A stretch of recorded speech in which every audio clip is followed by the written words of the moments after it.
beginning a multi-part overview of historical events surrounding Azimuth Biochemicals and its connection to the mysterious salvation.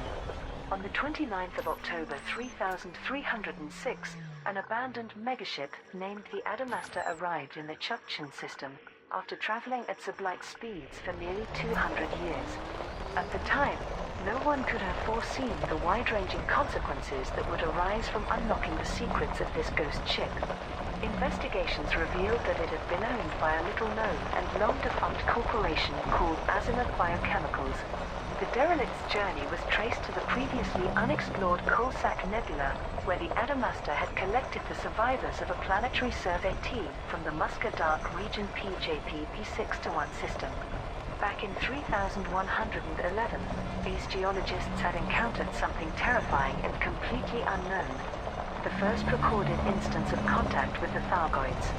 According to team leader Professor Carver, whose final log was discovered on HIP 692001b, a recovered alien artifact caused equipment malfunctions and delusions among the crew. The damaged Adamastor was abandoned, to finally return home on autopilot 2 centuries later. Further exploration of the Coalsack Nebula uncovered nothing more, but did lead to the detection of new barnacle sites. The Alliance wasted no time in harvesting these for meta-alloys, followed by a serious corporation project to terraform ammonia worlds. A resurgence of attacks from Thargoid vessels followed, suggesting that the alien species was as territorial as ever.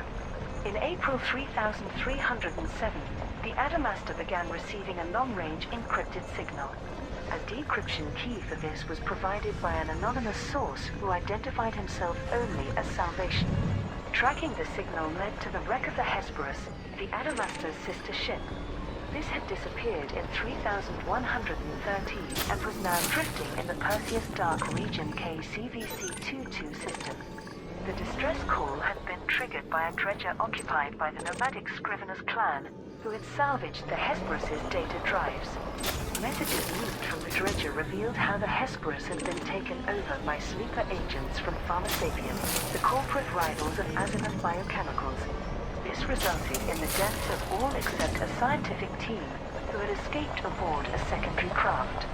2 months later, the enigmatic Salvation asked pilots to track down the Hesperus's signal beacons to find those missing Azimuth crew members.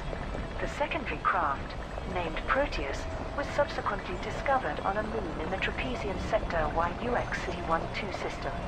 Its crew had transformed it into a research facility to study relics from a nearby ancient battleground between the Guardian and Thargoid races. The security officer's log told of Azimuth's real purpose: locate non-human technology and weaponize it for the military market. The scientists had conducted dangerous experiments on Guardian crystals, accidentally triggering a radiation surge which wiped them all out. It seemed that Azimuth's story ended there, nearly 200 years ago. But the fate of the Proteus would have enormous repercussions for the future of the galaxy. Azimuth, a historical perspective, part 2. A summary of key events